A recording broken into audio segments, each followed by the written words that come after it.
Hi guys, magandang gabi.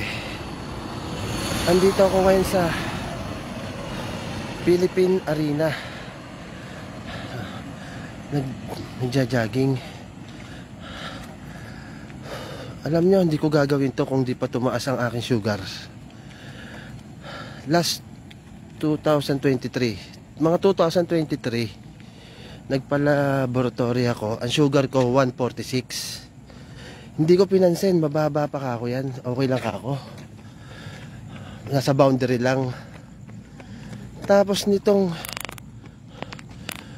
last week of June 2025, nito lang, nagpa-laboratory ako after 2 years.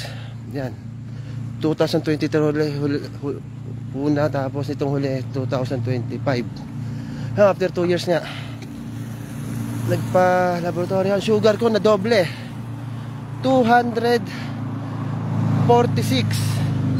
Naging 246 siya.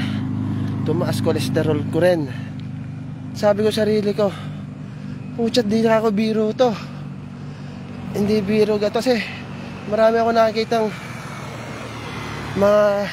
mataas ang sugar, naputulan ng paa, lumabo ang mata, naapektuhan yung mga organ nila dahil sa komplikasyon ng mataas ng sugar. Kaya kung ako sa inyo, bago mahuli ang lahat, wag nyo nang hintay na tumaas ang sugar nyo. Mag-diet na kayo. Iwasan nyo yung ako hindi ako mahilig sa matamis eh. Hindi ako mahilig sa matamis. Hindi ako mahilig sa soft drinks. Hindi ako mahilig sa chocolate. Ang kinakain ko lang ng matamis, isa lang gusto kong matamis, leche plan. Bibihira pa akong kumain. Birang-bira kumain ng leche plan. Ang nakadali sa akin, kanin. Ang lakas kong kumain sa kanin. Ang kanin ko, siguro, nako, lalaki ba ako na ganito kalaki kung di ako malakas kumain ng kanin? Ang kanin ko kahit anong ulam, kahit gulay, ang lakas kong kumain ng kanin. Ika nga nila eh, para ikaw may betchen ka sa dila. Ganado lagi kumain kahit anong klaseng ulam. Ngayon nagme-maintenance ako ng gamot, metformin at para sa sugar yon, metformin. Nung unang 1 linggo ko nang inom ng gamot, unang 2 linggo nang inom ko ng gamot ng metformin, isa lang. After ng 2 weeks, 2 na daw, sabi ng doktora na pinag-anuhan ko, pinag-check upan ko. Tapos atorvastatin sa kolesterol. Kaya guys, payo ko na sa inyo, huwag nyo hintayin na tumaas sugar nyo or tumaas kolesterol nyo bago kayo mag-diet o exercise. Ako sa totoo lang, diet na ako sa pagkain. Kung di pa tataas sugar ko, hindi ako magbabawas ng kain eh. Hindi tayo magbabawas. Ang hirap ng mataas ang sugar. Sa totoo lang, sa gabi, hirap ka matulog. Alam nyo ba, oras ako nakakatulog? Alas 3, alas 4. Minsan pa hindi na ako nakakatulog eh. Pinapawisan ka ng aircon ng kwarto aircon ng kwarto mo. Pinapawisan ka, nakahiga ka, ugulat ka, pumapawisan ka. Ganon kahirap ng may mataas ang sugar. Kaya ako, yan. Hindi pa ako magda-diet, hindi pa ako mag-exercise kundi tumaas ang aking sugar. Guys, payo ko lang sa inyo. Mag-diet, bawas konti ng kinakain. Ako, edad kong 38 ako, 38 ang sugar ko. 246. 38 ako, batang-bata, 38. Hindi ko na hintayin magkaroon pa ng komplikasyon sa aking internal organ or maputulan pa ako ng paa bago ako mag-diet o magbawas ng kain. Mahirap ang mataas ng sugar. Kagaya nga ng sabi ko, yung side effect ng mataas ng sugar, hirap ka matulog.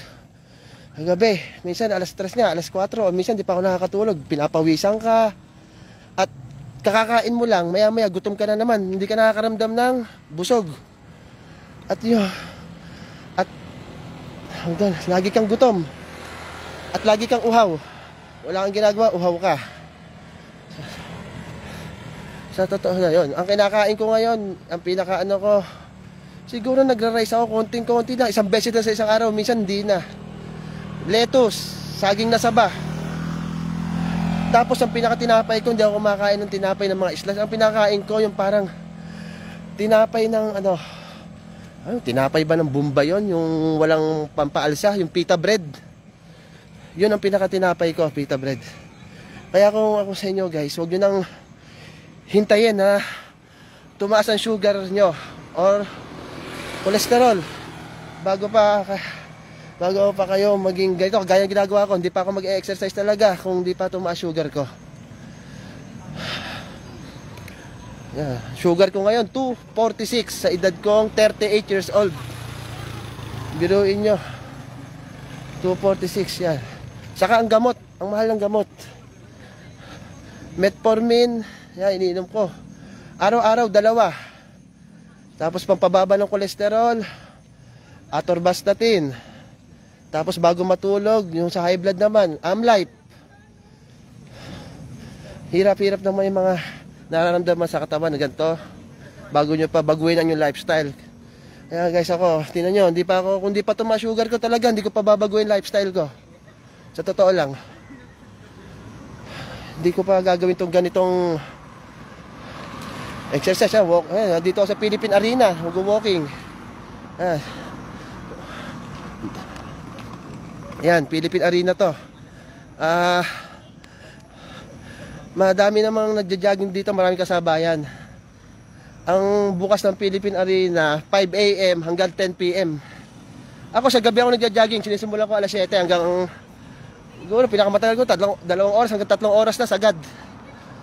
Yan, walking lang ako hanggang pawisan ka.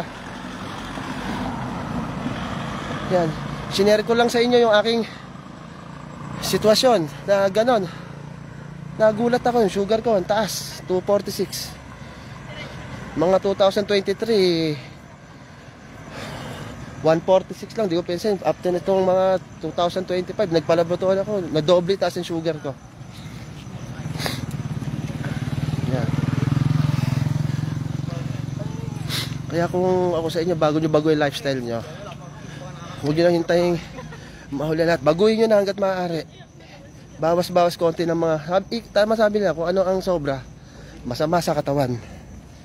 Yan, sobra ako sa kanin. Yan, tumaas ang aking sugar.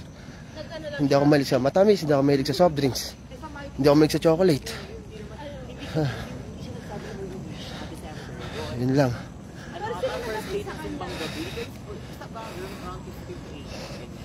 Kaya guys, bago pa kayo magkaganito, baguhin yung lifestyle nyo. Sige, sinare ko lang sa inyo ang aking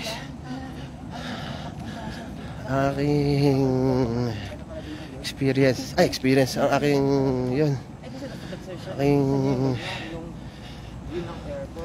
tawag na aking sitwasyon. Isang taong ka dyan. Sabi ko nga, bago tumaas ang yung sugar, bago nyo maramdaman yung gantong nararamdaman ko, baguhin nyo na yung nakasanayang lifestyle. Bawas-bawas tayo konti ng ating mga kinakain. Ako talaga, minado ang sarili ko, lakas kumain ng kanin eh. Hindi nga ako mahilig sa matamis. Sa kanin ako nadali, kaya tumaas ang aking sugar. Ang hirap. Ang iniinom kong gamot araw-araw, ilan ba? 5 gamot araw-araw ang iniinom ko. Dahil yan dun sa sugar, sa kolesterol, mataas ang BP. Yan. Kaya ito, walking, papawis. Ano guys, kaya pa yung kaibigan lang, kagaya ng experience ko, Huwag nyo nang hintayin na ayun, kagaya ko, tumaas ang sugar. Sa edad kong 38, ang taas ang sugar ko. Huwag nyo hintayin magkaganito bago pa bago yung lifestyle. Ako, ika nga nila eh, huwag nyo nang hintayin mahuli ang lahat. Kaya ika nga nila, nasa huli ang pagsisisi. Paano guys? Magandang gabi sa inyo. Share ko lang ang aking experience. Salamat sa inyo. Salamat sa... Okay guys, bye. Ingat kayo, ingat.